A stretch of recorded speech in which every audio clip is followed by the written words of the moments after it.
Aliu. ¿Lo estoy pronunciando bien, Matías Aliu? Es Aliu. Aliu. A Matías Aliu, ingeniero químico, director del Centro Tecnológico de Alimentos y docentes de la UTN, para hablarnos de cuáles son los riesgos, ¿no?, de cortar la parte podrida de la fruta y comer el resto. Esta, en realidad, es la pregunta disparadora, pero en función de esto, bueno, va a haber un montón de cuestiones que vamos a preguntar al respecto.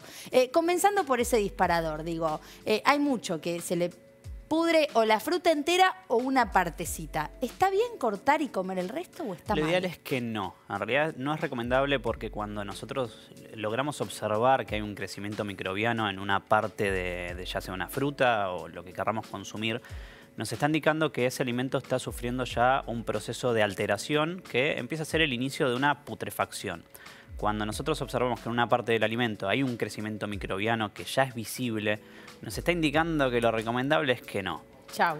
Sí, es verdad que ahí, siempre que charlamos de este tema, la gente quiere negociarlo, ¿no? Uno me dice, oh, pero bueno, hoy, digo, ya a esta hora no vamos a conseguir una manzana o una verdulería abierta. Claro. Me queda una sola manzana, me la quiero comer de postre, está medio golpeada en algún lugar. Siempre lo recomendable es no consumirla. En el caso puntual que, bueno, lo hablábamos en el corte, ¿no?, de las manzanas, si tiene algún golpe, está machucada en un lugar muy particular y es algo que acaba de ocurrir, estamos a tiempo, se puede cortar ese pedazo, se puede comer, pero en líneas generales no es recomendable. Porque la negociación en realidad está cuando veíamos ahí algunas imágenes, ¿no? Digo, vos lo ves todo lleno de blanco alrededor o lo ves con hongos, ¿ves? Bueno, te genera más rechazo y lógicamente es más factible que lo tires a que no. En cambio, vos decís una manzanita que está un poquito golpeada, eso significa que tiene como un agujerito, una parte que menos dura, digamos. Eso es, pero es igual de no recomendable que las otras llenas de hongos, digamos, de comer. Lo que sucede en el caso puntual de la manzana cuando se nos golpea es que empezamos a romper esa protección natural que tiene la fruta, ¿no? Entonces empieza a estar en contacto con el oxígeno. La manzana adentro tiene un tipo de enzima, que es una proteína que acelera un proceso de oxidación que se conoce como polifenol oxidasa, que causa justamente ese pardeamiento, ¿no?, ese oscurecimiento que nos pasa incluso cuando, a ver, cortamos una manzana, pasan 5 minutos, pues nos quedamos respondiendo un WhatsApp y miramos y vemos que está oscura. Claro. Es un proceso natural. En ese caso puntual no es un problema. Pero sí, por ejemplo, que también lo charlábamos en el corte, ¿no? Abrimos la heladera, compramos 1 kilo de naranja, nos vamos a hacer un jugo. Vemos que una naranja está podrida, que tiene un crecimiento microbiano, y esa se va a tener que ir, lamentablemente. Y si estuvo en contacto con otras, lo ideal sería que también. Pará, ese es un tema, pará. Sí. Porque tenemos cierro esto y le dejo a Sole. Tenemos el cajón de la fruta abajo, la heladera. Y sí, está suelta 4 manzanas y 4 naranjas. Y 2 naranjas de esas 4 están afectadas. ¿El resto de toda la fruta que compartía ese cajón es recomendable tirarla? El tema es que no haya estado en contacto directo con la fruta. Digamos, ya cuando esa naranja tocó al lado... Pegadita. Claro, es un problema. O incluso cuando ya pasa un proceso de putrefacción, que muchas veces por distracciones o por desconocimiento nos pasa que pasan muchos días y se termina poniendo fea una fruta y libera algún jugo, ¿no?, dentro del cajón, y eso escurre por el fondo del cajón, ahí tenemos un gran problema. Claro. Por eso siempre, ya dejando un poco de lado lo que es la fruta en sí, ¿no?, cuando uno guarda un alimento en la heladera, siempre lograr compartimentar. Entonces guardar, por ejemplo, esa patamuslo que compramos en la pollería para comer a la noche, guardarla dentro de algún recipiente para que no haya posibilidad de que los jugos me contaminen otro alimento. Bien. Eso, está bueno ese dato, porque normalmente no sé si compartimentalizamos todo. Yo te quería preguntar, Matías, ¿qué es lo que puede pasar puntualmente, si uno lo hace o lo hizo, para llevar tranquilidad capaz a los que lo hemos hecho alguna vez? Pero digo, ¿qué nos puede pasar? ¿Nos podemos sentir mal? ¿Puede tener un riesgo más a futuro si uno es un hábito que hace, que ya entendemos que no hay que hacerlo? Pero digo, ¿qué puede pasarnos a nosotros?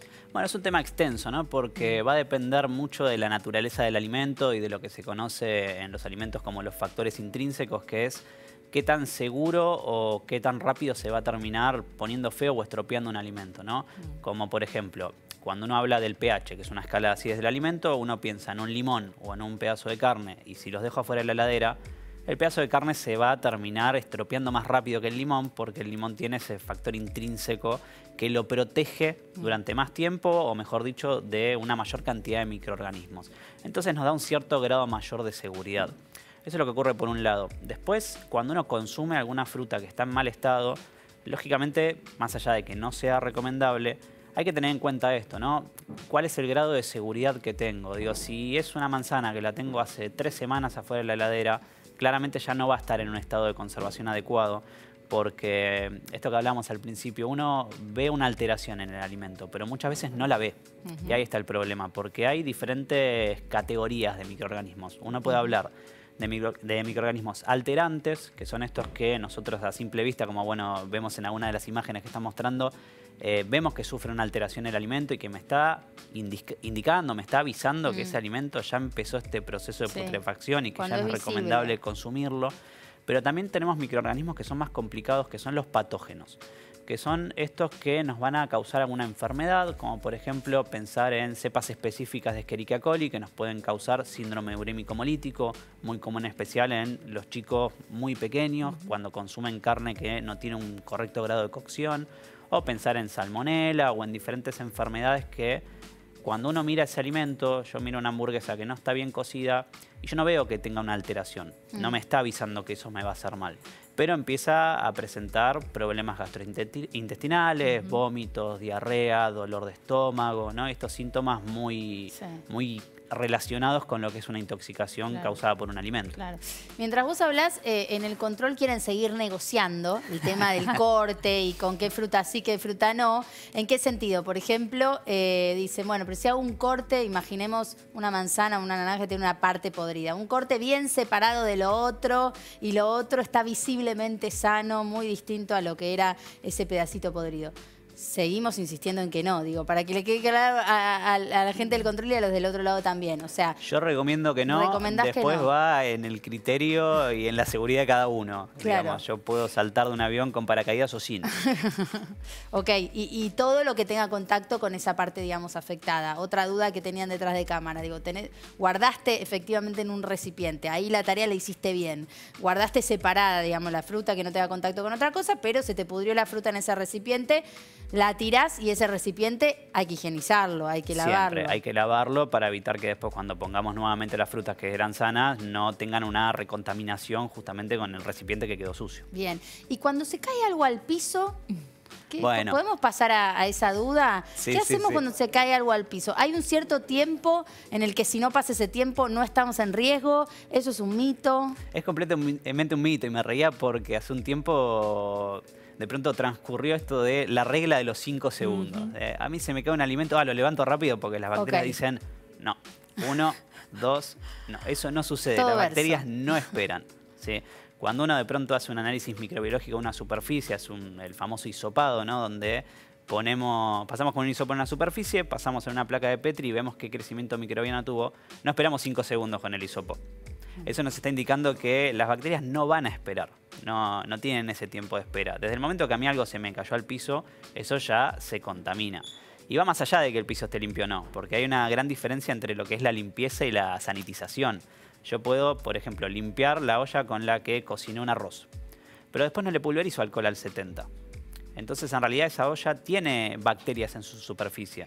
¿Por qué no aparece un proceso de pudredumbre? Porque la lavé y las bacterias necesitan alimento para reproducirse. ¿Por qué no es un riesgo para quien usa ese utensilio? Porque el uso para cocinar y el mismo tratamiento térmico mata a las bacterias que están en la superficie. Esta diferenciación entre lo que es limpieza y sanitización toma especial importancia en industria, cuando de pronto yo quiero fermentar una bebida, donde un recipiente fermentador va a tener un proceso de limpieza, pero además requiere un proceso de sanitización.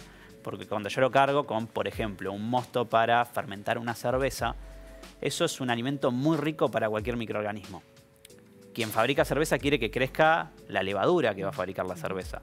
Pero si ese fermentador no está correctamente sanitizado, van a empezar a crecer bacterias y ahí aparece como muchas veces cuando uno va a tomar una cerveza y encuentra que está ácida, está agria, es porque tuvo un crecimiento microbiano por una mala sanitización del equipo donde se fermentó. Y una cosa más importante también, porque ya hablamos del piso y de qué tipo de piso y cuán contaminado estaba el piso, que obviamente no lo vemos, pero también cuando hacemos esas pruebas microbiológicas, por eso me quedé pensando, y hay un montón en internet de fotos para que lo vean, cómo sacan también bacterias del celular, de la pantalla del celular, de las mismas manos, obvio, ni hablar. Pero digo, también a veces uno cree que está a salvo, digo, porque bueno, no estoy comiendo en el piso, pero también estás con el celu ahí o tocando el celu a la vez que comes y tenés la galletita arriba del celular, no sé. Digo, eso también hay que tenerlo en cuenta, que quizás no está tan impregnado, ¿no? en la gente, eso. Sí, completamente. Hay ciertas buenas prácticas cuando uno manipula alimentos, como por ejemplo, si yo voy a elaborar una ensalada, más allá de lo lógico que es lavarse las manos, que creo que en este punto todos lo tenemos ya muy arraigado, no puedo tocarme la cara. Si yo, por ejemplo, hago esto, ¿no? Me rasco la ceja y después sigo trabajando con la comida. Ahí la pregunta que hay que hacerse es, ¿cuántas veces me lavo las manos por día y cuántas veces me lavo la cara por día? Eso me indica algo, ¿no? Voy a tener un crecimiento de bacterias en mi propia cara. Entonces, cuando yo paso eso al alimento, empieza a aparecer un riesgo de contaminación. Dentro de las cosas que manipulamos en el día a día, si hacemos un top 3 de lo más sucio, primero va a estar el celular. Tal cual. Segundo va a estar la esponja de la cocina, ¿sí? Donde hay que uno cambiarla. No, claro, la sí. cambiamos. Es una buena práctica cada tanto que sea sumergirla en agua con un poco de lavandina para bajarle esa carga bacteriana, porque es con lo que limpiamos todo lo que está sucio en la cocina, queda con restos de alimento, va a tener un crecimiento, es porosa, queda húmeda, tiene todo lo que una bacteria y un hongo necesita para crecer. Y encima lo usamos para lavar lo que sigue. Sí. Y después, en tercer lugar, el control remoto, que es algo que también, ¿no? De hecho, lleno de dedos quienes también, nos están escuchando seguramente lo estén usando en este momento. Tener en cuenta cada tanto que sea pasarle un trapito con un poco de alcohol al 70, eso ya es más que suficiente. Sí. Costumbres que tuvimos un tiempito en la pandemia, pero que Sí, total. nos fuimos olvidando. Hay que tenerlas más presentes. Gracias. Como